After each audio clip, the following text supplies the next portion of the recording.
আজ আমি এখানে এমপি হিসেবে প্রথম বাজার পরিদর্শন করতে আসলাম, কারণ এই রমজান মাস উপলক্ষে কিছু কিছু ব্যবসায়ীরা তারা নিজের একটা সিন্ডিকেট করে দ্রব্যমূল্যের দাম বাড়িয়ে যারা সাধারণ ক্রেতা তাদের অনেক নাবিশ্বাস উঠায়। কিন্তু আমরা প্রশাসনের পক্ষ থেকে খুবই তারা অ্যালার্ট।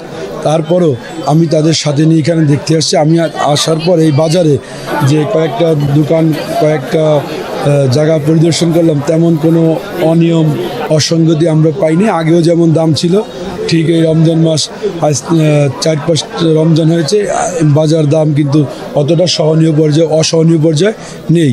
গোপালগঞ্জের রমজানের আগেও যেমন দাম ছিল এখনও তেমন 2-1টা পণ্যের দাম একটু বেড়েছে।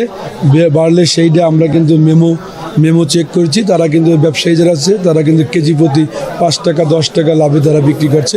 আমরা এই বাজারে তেমন কোনো অনিয়ম বা অসঙ্গতি কিছু দেখতে পাইনি। গোপালগঞ্জের বাজার এখনও কিন্তু সাধারণভাবে সাধারণ ক্রেতাদের লাগালের মধ্যে আছে।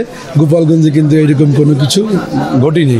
আর যদি ফিউচারে ঘটে, আমাদের যারা প্রশাসনের লোকজন আছে তারা নিয়মিত বাজার মনিটরিং করবে এবং খাদ্য নিরাপত্তা, খাদ্য অধিদপ্তর তারাও মাঠে আছে। তারপর কৃষি বিপণন অধিদপ্তর তারাও মাঠে আছে। আমাদের এই গোপালগঞ্জের ম্যাজিস্ট্রেট উনি আছেন, এই সদর থানা ওসি আছে, সবাই আমরা খুবই অ্যালার্ট যে এই সরকারের আমলে এই গোপালগঞ্জে তথা সারা বাংলাদেশে কোনো সিন্ডিকেটের মাধ্যমে কোনো অসাধু ব্যবসায়ীরা যদি কোনো এক্সট্রা মুনাফা না নিতে পারে। আমাদের সরকার যথেষ্ট সচেতন, সাথে আমরা যারা লোকাল প্রশাসন আছে তারাও যথেষ্ট সচেতন, আমরা যারা আছি জনপ্রতিনিধি তারাও যথেষ্ট সচেতন। আমার মনে হয় গোপালগঞ্জে এই রমজান মাস উপলক্ষে কোনো অসাধু ব্যবসায়ী কোনো সিন্ডিকেট করে এখানে কোনো সুবিধা করতে পারবে না।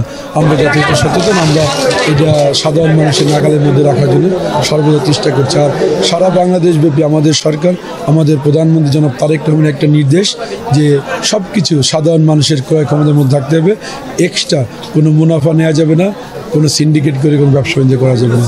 এটা ক্লিয়ার যে কোনো অসাধু ব্যবসায়ীদের পক্ষে আমরা নেই। অসাধু ব্যবসায়ীদের তাদের আমরা সহযোগিতা করব না। আমরা সব কিছু সাধারণ মানুষের সীমার মধ্যে রাখতে চাই।